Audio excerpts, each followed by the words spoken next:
Hello, everyone, and hello, all of you entrepreneurs, business owners, moms, all you wonderful people that come in and want to empower yourselves with with the truth about one, money. Is it true we don't have enough? Is it true we're lacking? Or is really the universe full of abundance and prosperity? We just have to claim it. My name is Martin Coward. I'm a spiritual teacher and a prosperity mindset coach. And you're listening to our weekly live broadcast, Speaking the Truth About Money with Martin Coward and Joy the Wise Woman. I am both. I am both Martin Coward in the flesh, and Joy the Wise Woman is the name for my divine intuition. And she guides me through everything. And Martin has learned a long time ago to just sit back and let joy run things by saying yes to the universe. So I'm so excited today to welcome to our show a friend of mine that I've met in we both are part of Kelly Roach's Unstoppable Entrepreneur coaching program, which is a phenomenal coaching program. And I've gotten to know so many wonderful people. I think my guest on last week was from the Unstoppable Entrepreneur, and my guest today, Fe Lima Firman, is also someone I met recently in the Unstoppable Entrepreneur. And she's got a wonderful story to tell with us. She is an online events architect. She helps put your events together, summit and launch strategist, and spiritual mission-driven entrepreneur. But she came here with $200 in her pocket and didn't speak English a few years ago. So she's got a very interesting story to tell because she's not that anymore. She's a very powerful and inspiring woman and entrepreneur, and helping other women become powerful, wealthy, abundant entrepreneurs. So Fe Lima, thank you so much for joining me today to be on our show. And I just want to hear your story. I want to hear what it was like for you to come here as a young woman, I'm sure, and comes in without speaking English. The courage that must have taken has got to be huge. And so tell us a little bit about your story and how you became this mission-driven entrepreneur. Hi, everyone. Thank you, Martin, for this space, because I believe, we all need that space to speak out, to empower other people, to inspire other people. And I believe that everybody has a story that can inspire others. So thank you so much for this opportunity and for this space as well. So my story is that I am from Brazil. When I came here, as you said, I had $200 in my pocket. I had a big dream. And I came here to work with an architect that later on became my husband, now ex. And I was told I was very oppressed, and I didn't realize that I was under abuse for many different reasons. And some of them, it's by the culture that I grew up in, that a man can do everything, a woman cannot. A woman has to, abide by society rules, that the musts and the shoulds, right? You must not do this. You should not do this. A woman would not do that. And the man can do everything, and they are always excused. The woman is always to blame. Questions like, what did you do for him to be so upset at you?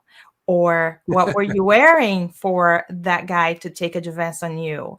So those kind of questions. And when I left, I escaped from my abusive husband.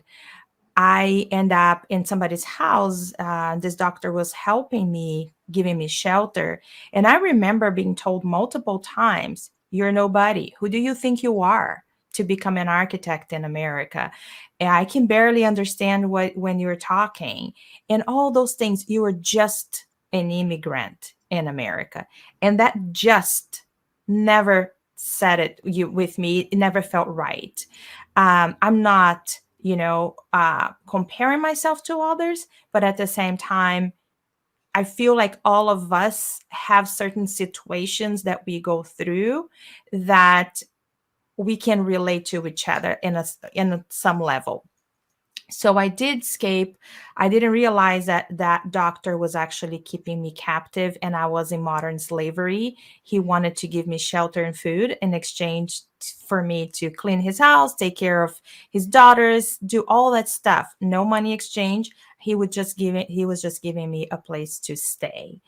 And I knew I was more than that. So the first thing I did was going back to my abusive husband.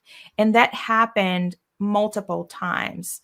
I ended up going to a shelter when I really felt like I had a situation where I thought he was going to kill me. Mm-hmm. And I went to a shelter. And then after that, I decided to give him another chance.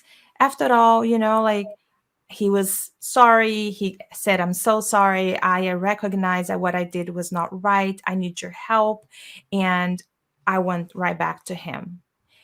And I was always trying to support him to become a better person and believing that that was going to happen until the cycle started again.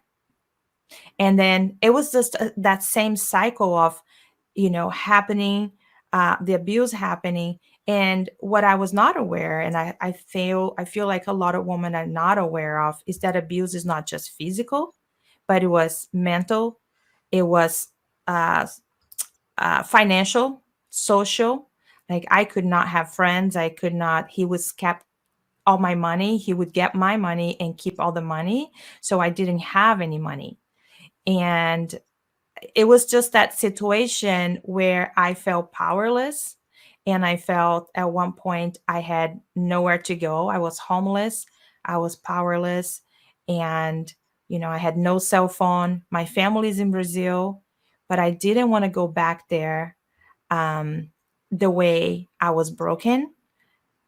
That was not an option for me, going back broken. That was not an option. I really wanted to stay and overcome this situation.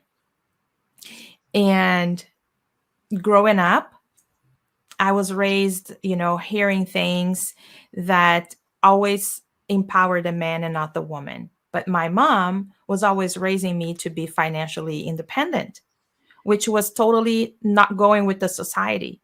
So I felt that coming to America, I would have that opportunity, because America, it's where everybody can be who they wanted to be, and they can do whatever they want. They're free. And I don't have to worry about the neighbors anymore. So I came to America to fulfill a dream of being able to speak out, being myself, and not being judged. And that's when this all happened.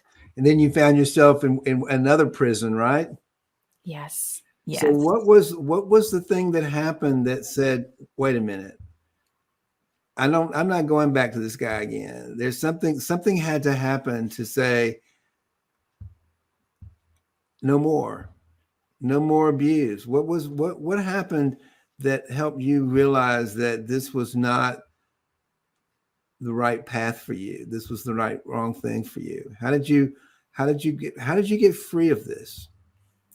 So the first thing is when I realized that I came here for a dream, and my dream to speak out, to be myself. And when I realized that actually I was not speaking out, I was actually justifying people's actions around me to say, oh, he did this because of that.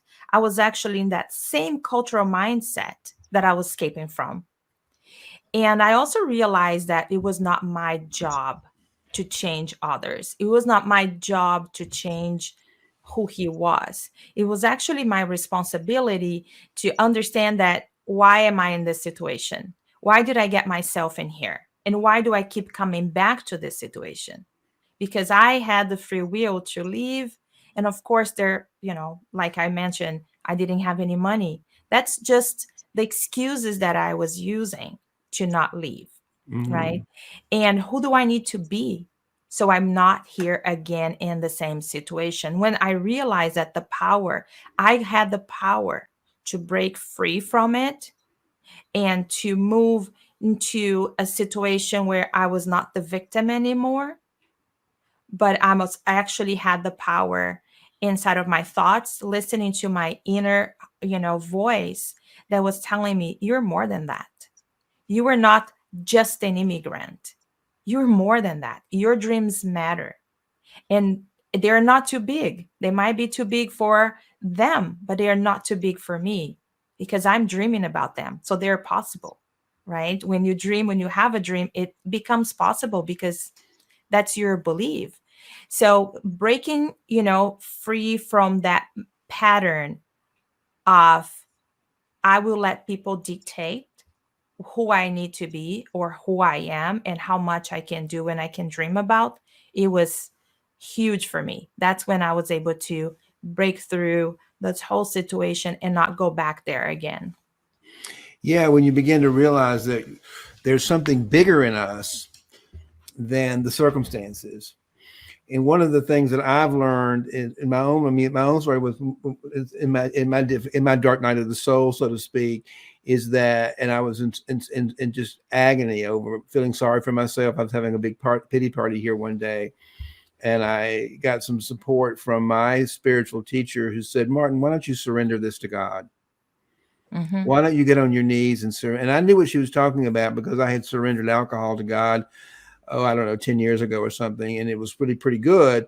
But and I haven't drank since then because it was and what it is it's about taking responsibility for your problems. That Yes. would be what I would say. It's about taking response. I said, okay, I got an alcohol problem. I did this. No one did it to me, and I got it. If I want to, I don't have to live this way. And I surrendered it to God, and I found that there was a deeper part of me that actually helped me to get through that. And then when it came back up again about money, I realized what I had done. I was on the edge of bankruptcy, and I was a pretty top. I was a pretty. I'd done really well, and gone from, the top of the pyramid to the bottom pretty quick, and it was very painful. And I didn't think at the time the universe had my back. I felt like the universe was against me. But what I did when I surrendered it, the universe in me came up and said, "Wait a minute, I got you." But you're not more than you worried about all the stuff that you worry about. None of that stuff matters. It doesn't matter that you have a fancy office. It doesn't matter that you drive a nice car. It doesn't drive. I mean, those are nice things to have, but it doesn't. In the bigger scheme, it doesn't really matter. What Yeah. really matters, Martin, is it show up with love and gratitude for your life, and I, the divine, I, the universe, will do the rest. And that's what I've been living into, and that's why I became a coach. Was I wanted other people to be free of that belief system that you're not enough. It's Mm-hmm. always, I mean, in your case of abuse, for me, I think that it always comes down to a sense of the shadow's belief of unworthiness, some form of that. We're missing something. And as a human, the human side, we aren't complete. We don't have that power. So we have to tap into that divine power, the essence of who we are, the universe itself, that creative life force is what we are. And when we become aware of that, that's freedom, Yes. because that is the universe. We have the universe, the creative power. That's what we are. And we become aware of that, which I know that you have done and I have done. Then it becomes our responsibility as teachers and coaches, and well, to bring other people into this higher realm of consciousness, of abundance and prosperity and love and joy and creativity. Yeah. And I feel like when you have that peace inside of you and you know that peace comes from inside, not from the outside world, you start listening to the signs that the universe, that God sends to, calm you or to show you the way. I remember one of the days that I was like, I didn't know what was going to happen. I was crying and I only had money to buy one sandwich at Wendy's. So I walked inside of Wendy's to get my cheeseburger, and the song, I was so open to hear God, to hear, like, what's my next step? Because I have been guided. Every single door that closed, I knew that was something else that I needed. There's a path that I needed to go. It was almost Hmm. like sidelines, like, okay, I'm directing you this way. And I remember walking inside of Wendy's, like almost hopeless. And I heard this song and it still like makes me emotional. Don't worry about a thing. Every little thing is gonna be all right. And at that moment, that song is almost like if I could hear God talking to me and saying, you know what? I got your back. Everything's going Yeah. to be all right. And looking Yeah, I back, love that analogy. I love that story with the song because the thing about music is it instantly raises our vibrational frequency. mhm, And that's what it's all about. When we're in negative, when we're in a negative state of mind, when we're feeling sorry for ourselves, when we're in that victim mentality, oh my God, I've only got a dollar left for a sandwich. When we're in that state of being, our vibrational energy is one that's destructive. We're it's it's pulling energy from us. It's, we're not creating energy. We are pulling energy. And then when we hear a song like that, it opens up the heart, and all of a sudden it uplifts us. That's why we like spiritual music. That's why we like good. That vibration in the music brings us up to a higher frequency, and all of a sudden we're like, oh, I can do anything because we become aligned with that higher vibrational frequency of the creator of the universe, which is what we are. And this is what this is about, really. It's about aligning ourselves with the universe, being open to it and surrendering all of the egoic beliefs that tell you you're not good enough, you're not smart enough, you deserve to be abused, all those things that keep us stuck. But if we can find ways, sometimes music, sometimes meditation, all kinds of ways to uplift us into a higher level of frequency, to a higher level of love and appreciation and creativity, that is how we begin to know. It's not like a belief, it's a knowing that the and universe knowing. has our back. Yeah. And one of the tools that I used a lot is that when I start realizing those signs, I kept that feeling that, I'm being protected. Somebody's watching over me. I'm not alone, even though I can't see it. So when something else happened, I would go back to that feeling and remember that feeling. Remember that day? And I would talk to myself, remember that day when you thought that everything was done, and actually every single step of the way was almost like calculated. Even though it didn't feel like, it felt like it was painful, every single step of the way was bringing me to where I am today. That's how I end up in San Diego, because my ex-husband found me on the shelter in Glendale. They had to transfer me to another place. And guess where I end up being? In San Diego. And all of those things, that the situations that happened afterwards, could not have happened somewhere else. So when I remember when I went, even now when I go through some, difficult times, I remember those situations where it felt like hopeless. But on the other hand, when I took responsibility, when I understood that this is happening for me, not to me, and who do I need to become from this experience? Because that's another thing too. If you keep saying, oh my gosh, and if you keep yourself in the victim, you're never going to get out of that cycle, because you need to become somebody with that experience. And if you don't do it, you keep repeating that cycle. So my first question now is, who do I need to become with this so I can get out of this, right? Right. Who am I Who really? am I? Who am I? So, and that's always like, well, who am I? I am I the little I? Am I Martin Coward, or am I the big I, Joy the Wise Woman? The Mhm. Joy of the Wise Woman is pretty powerful and pretty creative and pretty and a wonderful guide. Martin Coward doesn't really know much about anything, but he wants to know everything. He wants to do everything, and he gets a little impatient, and things aren't happening in the way he wants them to. And then I get frustrated, and and I'm like, wait a minute, Martin, I got to surrender Martin's agenda and have a faith that the universe is actually working with me. I'm working in alignment with the universe to achieve certain missions in the world. One of them that I've got going on right now is to move about 600 LGBTQI asylum seekers out of a very dangerous situation a very dangerous and unhealthy living environment in a refugee camp in Kenya. Now, the refugee camps in Kenya are not that bad for everybody, but they happen to be especially dangerous for queer people because there are a lot of homophobic gangs who like to rape the women, the lesbians, and they like to kill the gay men. That's and actually we're mourning the loss of a gay friend that died yesterday. Actually, right now, a good friend of ours died yesterday, and it wasn't from any kind of gang. We don't know. It might have been suicide. We don't know what it was really right now. We just know that he was found dead. He's a young guy found dead in his bed last night, and it's sad. And it's just heartbreaking. But it's like, how do the question is, where's God in that? Where is God in that? And God is in this, often in the suffering. Where is God right now in the Ukraine, for example? And if you apply these principles, these spiritual principles, that everything that's happening is there to teach us a lesson, to help the soul grow and evolve. I have to believe that that's what, I don't know what the lesson is, but I do know that from my own experiences in the world, when I've been in these dark situations, and you have too, is that this is going to be a big universal learning. Mm-hmm. I mean, that's what we got in the pandemic. Is we all kind of had to. The universe gave us kind of all a big timeout and said, "Okay, you people." God said, I always call it the Divine Mother said, "I've given you this beautiful earth, a paradise. Really, it's full of abundance and beauty and love, water, birds, plenty to eat, and all you've done is complain and abuse it. Now, everybody go to your room and be quiet and shut up until you can come out and be grateful for what you have."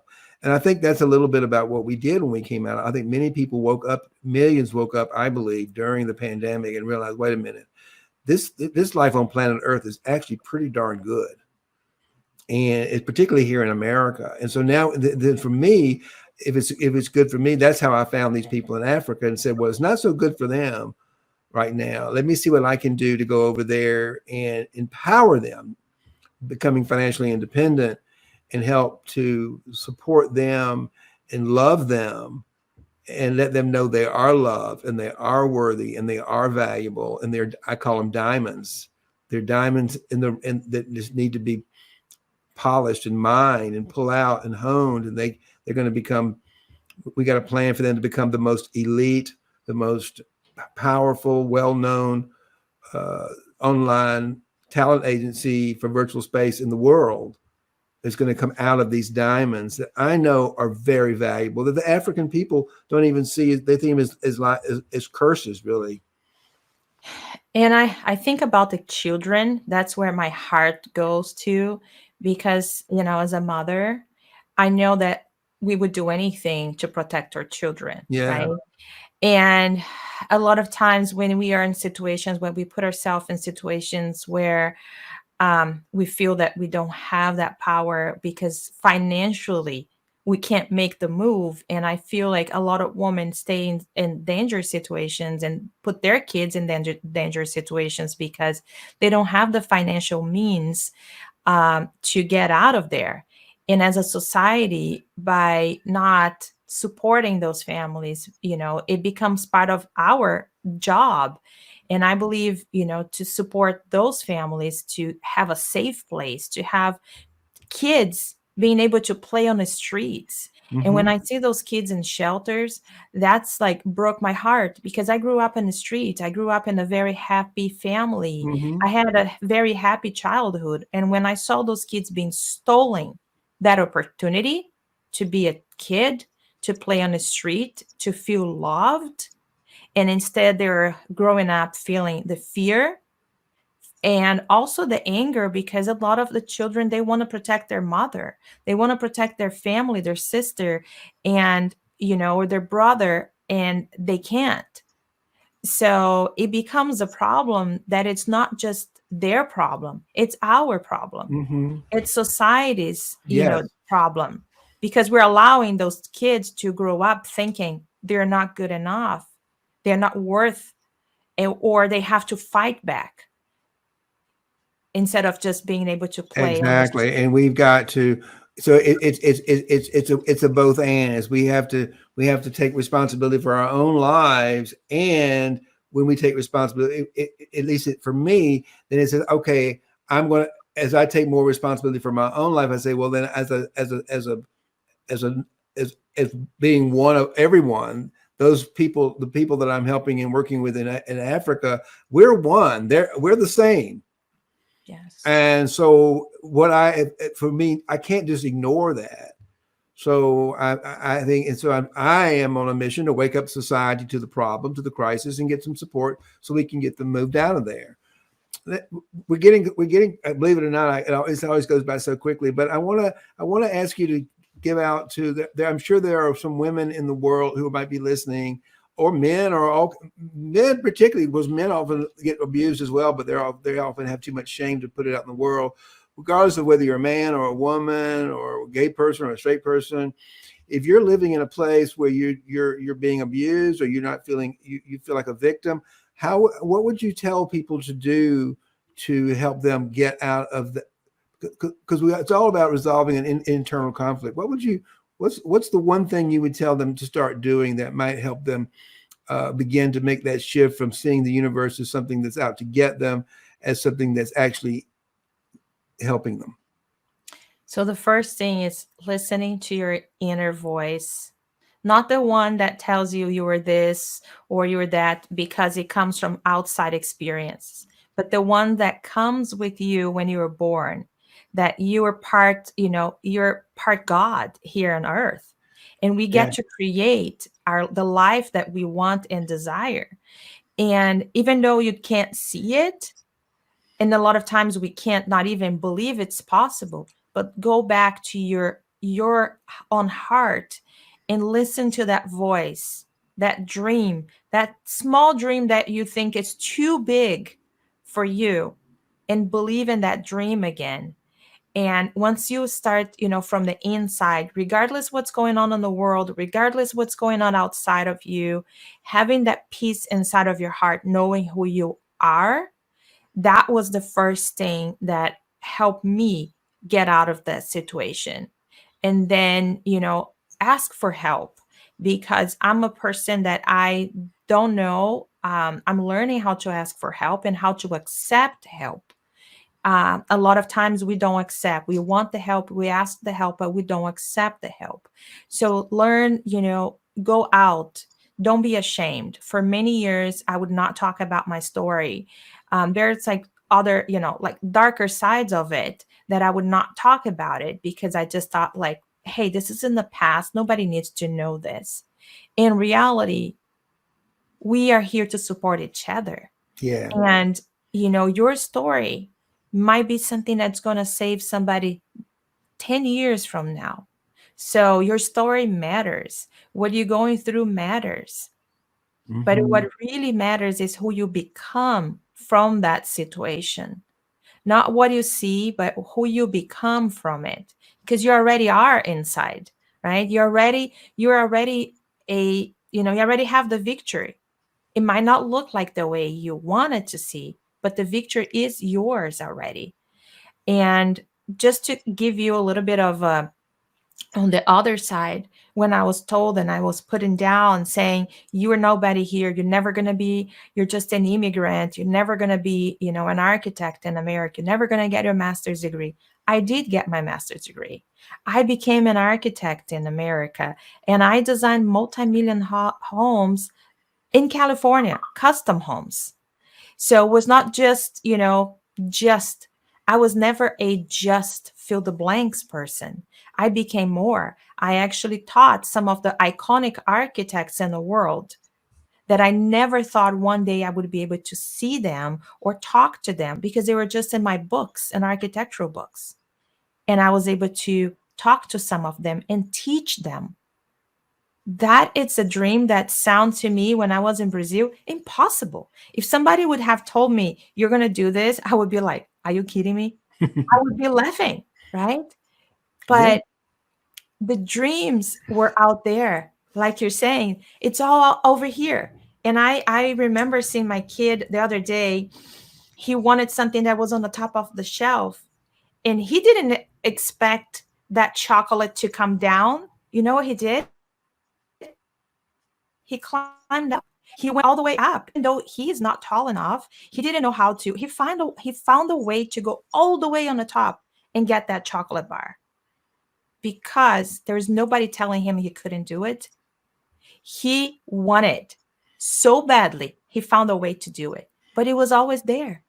So all the gifts that we want, the universe already put it out there for us. The abundance is there. Are we climbing up to get it, or are we waiting for it to come down to us? And that's where I start listening to my heart and saying, I'm going to go after my dreams, and nobody's going to tell me who I am, who I'm not, and nobody's going to put a cap on my dreams, regardless what they believe are. I believe I have my relationship with the creator. Who do I need to become, to get where I want to be? So That's wonderful that's advice. I love that. It's all about going in inside and resolving that conflict and knowing the truth about who we are, and letting go of any negative story. I love that. That's beautiful. So if people want to find you and want to get to know you better and maybe hear about some of the things that you do in the world, what's the easiest and the best way for people to find you, Fe Lima? so I'm on Facebook, and I am also a text person. So I still take text messages. So I'm very personal. I love the personal touch of things. I don't hide from my phone. So I do have my Facebook Messenger, which is Fe Firman, Fe Firman, just like my last name, and text as well. So 702 area code 415-4200. It's my phone number. Give that to us one more time again. So in case people want to write that down, it's 702. 415-4200. That's great. That's a great way to get people. I mean, what's a better thing than to get a text from someone that wants to get to know you? What a good feeling. I love when people reach out to me and send me a text. Hey, I saw your show, and I love what I heard. I'd love to get to know you a little bit. People are a little afraid to do that sometimes, but I'm just want to say that for someone who does this every week, and I know you do the similar kind of things, it does feel good when people reach out and say, I enjoyed what you get now. I want to get to know you. And I almost always, I've never not responded in a positive way because I like people, and that's why I do this. I want to help. I want to make a difference in the world, and I want to help others make a difference in the world. And Yes, me too.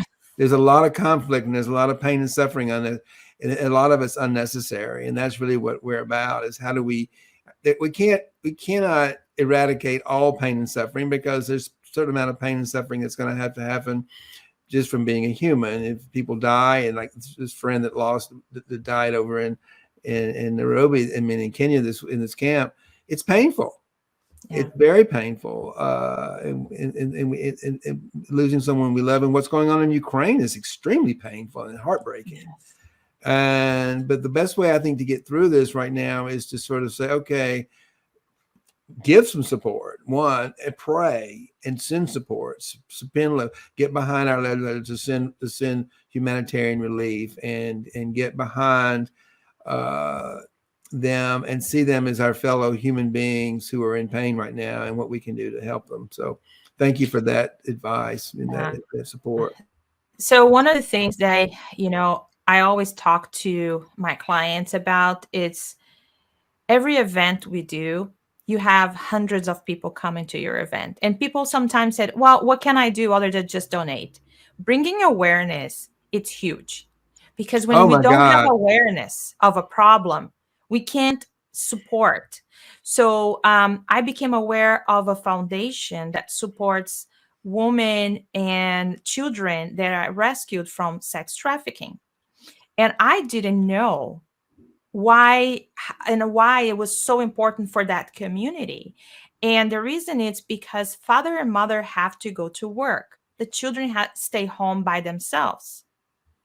The sex traffickers, they know that. They know that whole, village, the kids are alone. So that becomes a very hot spot for them to go in Cambodia and the kids. So for me, when I learned about that, I was like, even though I cannot be there physically supporting them, how can I support them? By bringing awareness. So every single event I do, I that's the cause that I put in my first page. I want people to click in there and learn about what is this foundation about? I never heard about. And it's amazing because I had so many people reaching out to me after an event saying, I never heard about this cause before. I'm supporting them. I am actually going to talk about them on my podcast, or, donating, financially donating to them.